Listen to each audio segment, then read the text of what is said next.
ఉంది ఒకవైపున. నేను ఒకటి చెప్తా ఉన్నా, వైఎస్ఆర్ కాంగ్రెస్ పార్టీకి మొట్టమొదట బీజం ఎక్కడ పడింది అని అంటే కర్నూలు జిల్లా నల్లకాలువలోనే పడింది.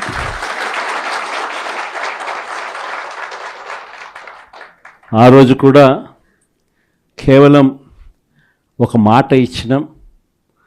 ఆ మాట కోసం ఎందాకైనా కూడా పోయిన పరిస్థితుల మధ్య వైఎస్ఆర్ కాంగ్రెస్ పార్టీ ఆవిర్భవించడం, వైఎస్ఆర్ కాంగ్రెస్ పార్టీ ఈరోజు ఒక బలమైన పార్టీగా ఈరోజు రాష్ట్ర చరిత్రలో ఉండడం, దానికి బీజం కర్నూలు నుంచే పడింది.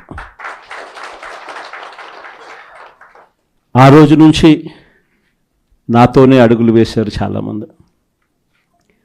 ప్రతి అడుగులోనూ కూడా ఆ రోజు పార్టీ పెట్టిన రోజు నుంచి ఈ రోజు వరకు గమనిస్తే కూడా మన పార్టీకి ఎవరైనా కూడా సిద్ధాంతం ఏమిటి అని చెప్పి ఎవరైనా కూడా వైఎస్ఆర్ కాంగ్రెస్ పార్టీ ఐడియాలజీ ఏమిటి, సిద్ధాంతం ఏమిటి అని ఎవరైనా ఒక్కసారి కళ్ళు మూసుకొని ఆలోచన చేస్తే కంటికి కనిపించేది రెండు కనిపిస్తాయి.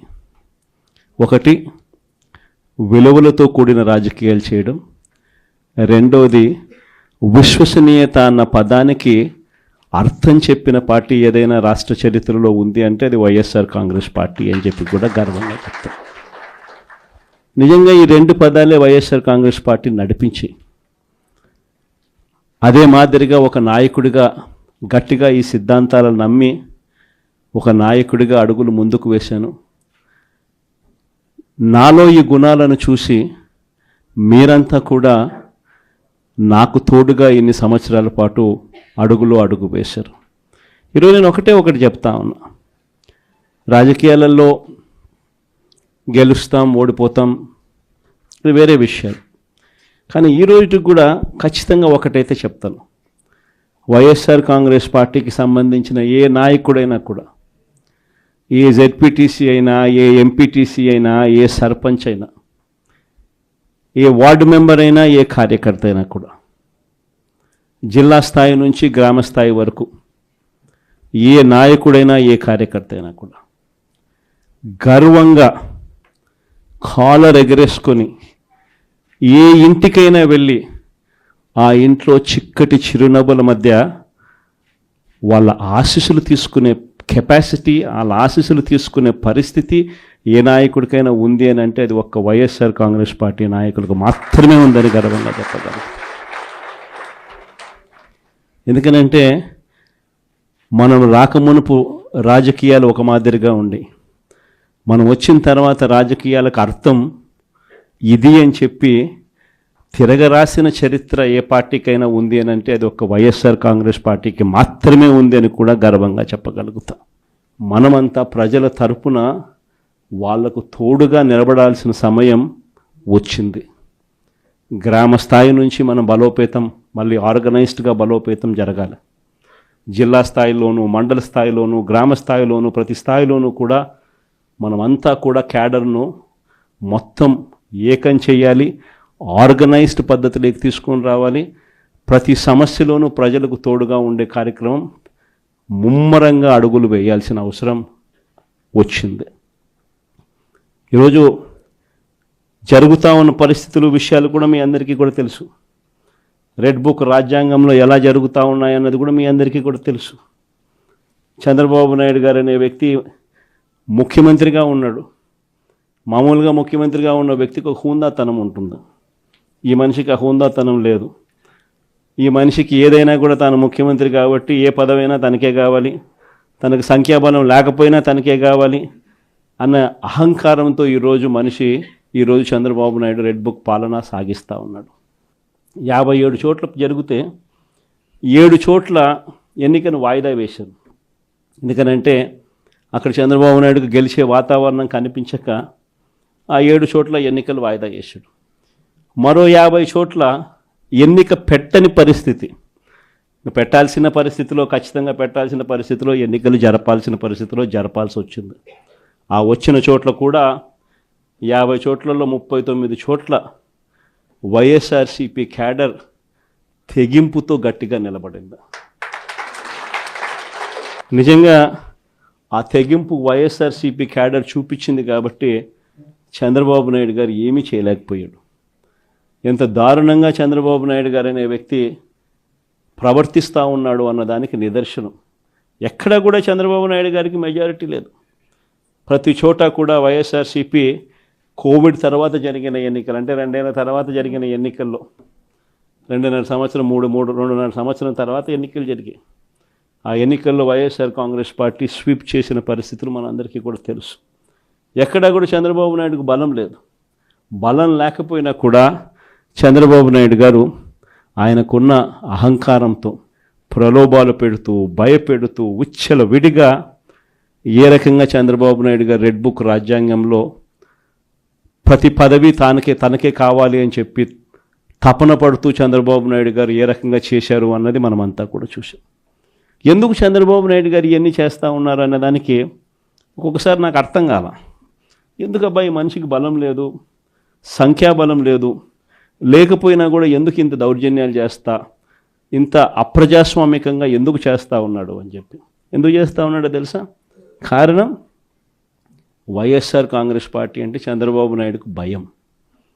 వైఎస్ఆర్ పార్టీ కార్యకర్త అంటే చంద్రబాబు నాయుడు గారికి భయం. ఎందుకనంటే చంద్రబాబు నాయుడు గారు సూపర్ 6 ఫెయిల్ అయ్యాడు, సూపర్ 7 ఫెయిల్ అయినాడు. చంద్రబాబు నాయుడు గారి పాలనలో వ్యవస్థలన్నీ కూడా పూర్తిగా నీరు గారిపోయినాయి. ఇలాంటి పరిస్థితిలో ప్రజలందరూ కూడా తెలుగుదేశం పార్టీకి సంబంధించిన క్యాడర్ ఎవరూ కూడా ప్రజల దగ్గరికి వెళ్ళే పరిస్థితి లేదు.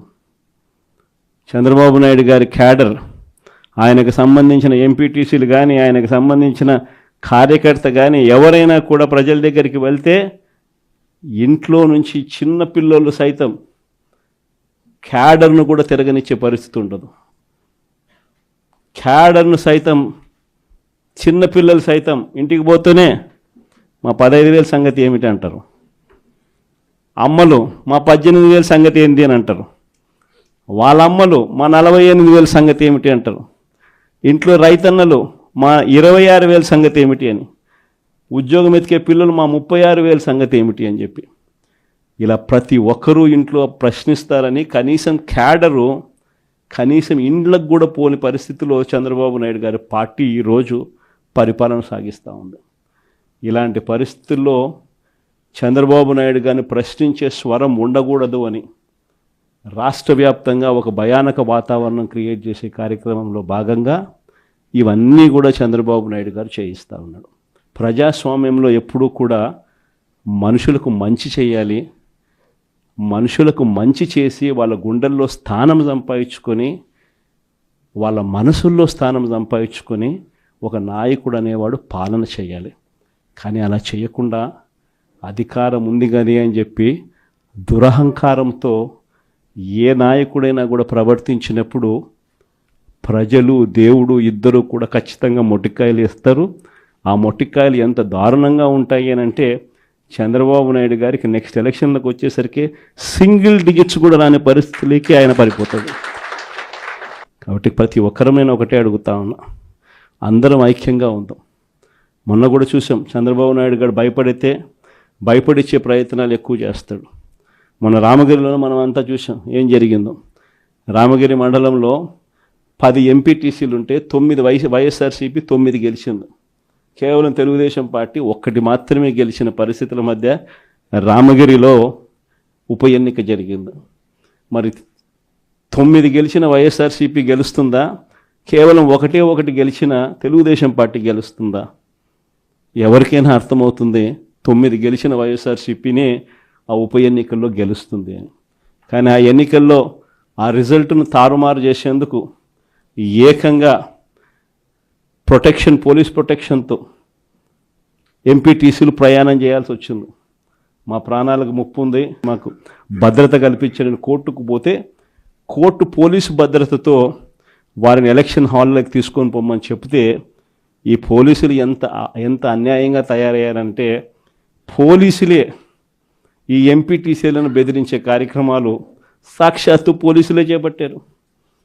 రామగిరికి సంబంధించిన అదే మండలానికి సంబంధించిన ఎస్ఐ వీళ్ళ వెహికల్లో ఎక్కుతాడు.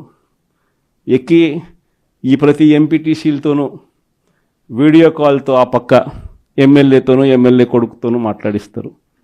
వాళ్ళు భయపడిస్తారు. మీ ఇంట్లో మీ అమ్మ మీ నాయన ఇంటికి రావాలంటే ఖచ్చితంగా ఎంపీటీసీ ఎలక్షన్లలో వాళ్లకు అనుకూలంగా ఓటేస్తేనే జరుగుతుందని బెదిరిస్తారు. అయినా కూడా మన ఎంపీటీసీలు ఎక్కడా కూడా తలొగ్గకపోయేసరికి ఎలక్షన్ టైం దాటిపోయేదాకా వాళ్ళని తిప్పుతూ ఎంపీడీఓ కార్యాలయానికి తీసుకొని పోకుండా కోరం లేదని ఎన్నిక వాయిదా. తర్వాత వాళ్ళందరినీ పెనుగొండకు తీసుకుపోయారు. అక్కడికి తీసుకుని పోయి అక్కడ వాళ్ళందరినీ బైండ్ ఓవర్ చేసే కార్యక్రమం వీళ్ళు చేస్తారు. ఏమయ్యా ఈ అన్యాయం అని చెప్పి మన పార్టీ జిల్లా అధ్యక్షురాలు ఉషమ్మ గట్టిది స్టీల్ లేడీ అని చెప్పాలి. ఆవిడతో పాటు కంటెస్ట్ చేసిన ఎమ్మెల్యే ఇద్దరికి పోయి మా ఎంపీటీసీలు మీరు ఎలా నిర్బంధిస్తారని చెప్పి పెనుగొండలో ఆయన ధర్నా చేసినందుకు వీళ్ళ మీద కేసులు.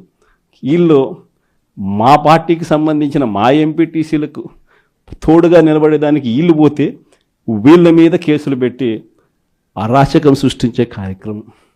ఇద్దరు తాగల మళ్ళీ రామగిరిలో మళ్ళీ ఎన్నిక జరపాల్సి వస్తుంది కాబట్టి భయానక వాతావరణం క్రియేట్ చేయడం కోసం అని చెప్పి లింగమయ్య అని చెప్పి మన పార్టీకి సంబంధించిన ఒక కురుబ నాయకుడు, ఒక బీసీ నాయకుడు ఏకంగా యాక్టివ్గా ఉన్నాడు అని ఆ మనిషిని కొట్టి చంపారు.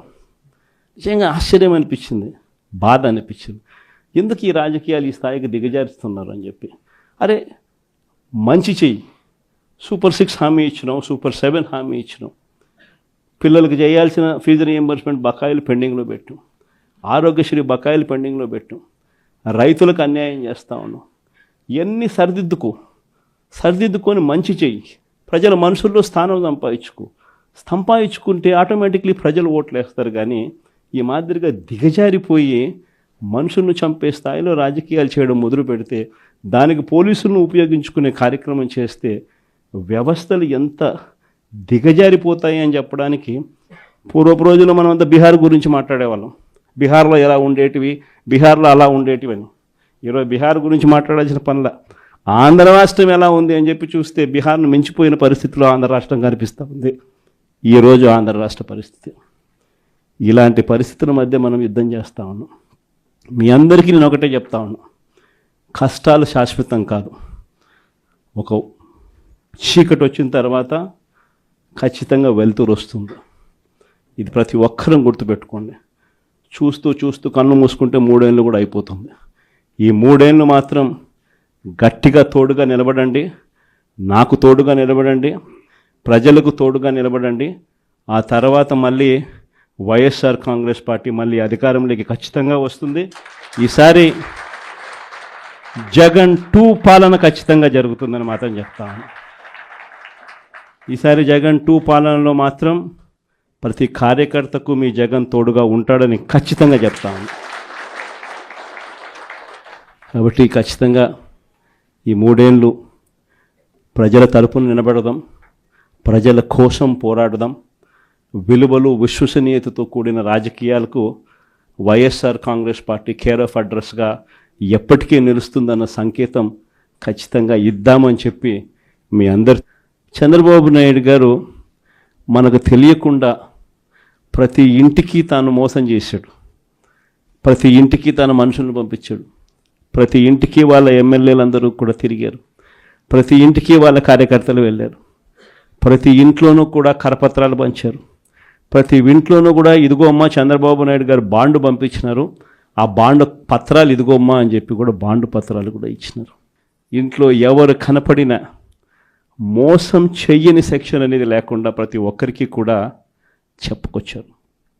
దీనివల్ల ఏం జరిగిందంటే ఒక 10% ప్రజలు నమ్మినారు. జగన్ చేయగలిగినాడు కదా, అది కూడా ఒక రకంగా తప్పు మందేనేమో, ఎందుకంటే జగన్ చేయగలిగినాడు కదా, కాబట్టి జగన్ చేశాడు కాబట్టి చంద్రబాబు నాయుడు జగన్ చేసేటివన్నీ చేస్తానని చెప్తున్నాడు, అది కాక ఇవన్నీ చేస్తానని కూడా చెప్తా ఉన్నాడు. కాబట్టి చేస్తాడేమో, మనిషి మారినాడేమో అని చెప్పి కొద్దో గొప్ప ఒక 10% ప్రజలు ఆయన మాటలు నమ్మడం, దాంతో 50% ఇంతకు ముందు వచ్చిన ఓట్ షేర్ మంది 40% ఓట్ షేర్కు ఒక 10% ప్రజలు నమ్మి అటువైపున కొంచెం చెయ్యి అలా పోయింది. కానీ ఈరోజు 11 నెలలు గడిచాయి. 11 నెలలు గడిచిన తర్వాత ఒక బడ్జెట్ అయిపోయింది. ఆయన అధికారంలోకి వచ్చిన వెంటనే ఒక బడ్జెట్ ప్రవేశపెట్టినాడు. 2వ సంవత్సరం బడ్జెట్ కూడా ప్రవేశపెట్టేసినాడు. సో 2 బడ్జెట్లు అయిపోయినాయి. 5 బడ్జెట్లలో 2 బడ్జెట్లు అయిపోయినాయి. 11 నెలల టైం అయిపోయింది. ఈ 11 నెలల కాలంలో ప్రజలంతా కూడా అదిగో చంద్రబాబు నాయుడు చేస్తాడు, ఇదిగో చంద్రబాబు నాయుడు చేస్తాడు అని చెప్పి ప్రతి ఒక్కరూ ఎదురు చూస్తూ వచ్చారు. ఇంతవరకు పరిస్థితి చూస్తే ఏమంటాడు ఇప్పుడు ఏమంటా ఉన్నాడు? ఇప్పుడు ఏమంటా ఉంటే అప్పుడు మాట చెప్పినాను కానీ ఇప్పుడు భయం వేస్తూ ఉంది అని అంటున్నాడు. అప్పుడు మాట చెప్పినాను కానీ ఇప్పుడు భయం వేస్తూ ఉందని అంటున్నాడు. అందరితో ఆగిపోవడంలా చెయ్యకుండా ఉండడం కోసం అబద్ధాలు నోట్లో నుంచి చెయ్యకుండా ఉండడం కోసం, అది కూడా అక్కడ నిజాయితీ లేదు, నీతి లేదు, చెయ్యకుండా ఉండడం కోసం రాష్ట్ర అప్పులు ఓసారి 12 లక్షల కోట్లు అంటాడు, ఓసారి 10 లక్షల కోట్లు అంటాడు, ఓసారి 11 లక్షల కోట్లు అంటాడు. ఏదో ఒక అబద్ధం, ప్రతిరోజు ఒక అబద్ధం చెప్ప